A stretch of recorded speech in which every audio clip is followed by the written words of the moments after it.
When you want to introduce a lateral movement, you try to find a way to make it as easy as possible and the most natural way as possible. What is the most natural thing for a horse to do? Is to fall away from a leg toward the fence. So when you want to feel, maybe you introduce a leg yielding, make your circle maybe a little smaller one.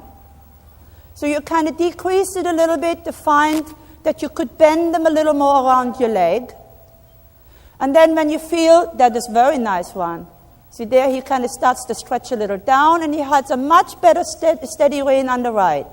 Don't get it too short the ones, because otherwise it's again you who holds it rather than the horse. And then when you have a smaller circle, put your left leg on just a little and then go a little larger. But remember, you want the shoulder to move out of the way of the rein, not the haunches.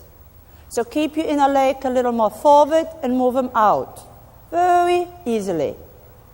That is wonderful. Then what we can do is, if the horse learns to do it on a circle, then we can do it from a quarter line, maybe toward the rail. So now what you can do is, one, make your circle just a little bit shorter. More, again, stay a little bit off the rail. So you pretend you make the circle smaller, but then leg heel out right away, now. And then turn. And then make it smaller again, just stay a little off the rail, and now go out.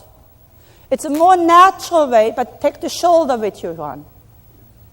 Take the shoulder out. There you go. So you have a feeling of creating a nice soft bend on the inside, not because you're pulling the reins around, but you move the horse away from the leg. And now go straight ahead, one. And then what you do is turn a little sooner than the rail on the short side, but don't straighten the horse so much on the quarter line. Turn on the quarter line and pretend you go into E in the diagonal line. So it's a very shallow diagonal line, but keep the horse facing to the rail so he has a line to follow. Do you see? And then it's very easy. And turn again sooner. Make sure you don't just throw the rein away, just keep it in a nice manner. And then push him out. Remember, the leg stays a little more underneath your one, not putting it too far behind. Because you want to first move the shoulder, like Michael said yesterday. It is really more important to pay attention what's in front of your eyes than what's behind you in the beginning of your training. That is what you can move. That's where your steering wheel is. Then you put the engine behind it. The engine propels the horse to go wherever you point the shoulders to go. So learn to be creative and learn to be able to control your shoulders before the rider in the beginning stage of training thinks about what's behind their eyes.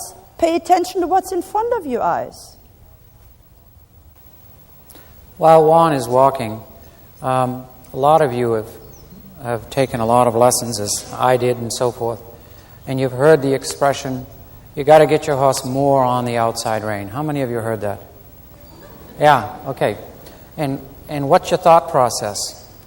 To grab the rein, to take a hold of the rein, which is not the case at all. It is, well, you really know when the horse is on that rein, as you saw yesterday with Mrs. Poulin when she was doing the 2 tempies, how she would move the outside rein in the direction of the lead and it would control the shoulder.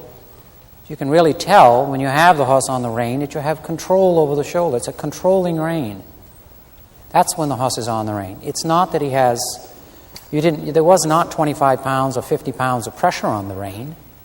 So the word on sometimes is misleading in an English sense. You know what I'm saying? So it's not that my hand it is on that letter. So the control of that forwardness is coming up through the hindquarters and is being directed towards that outside rein. It's an energy form which causes a connection.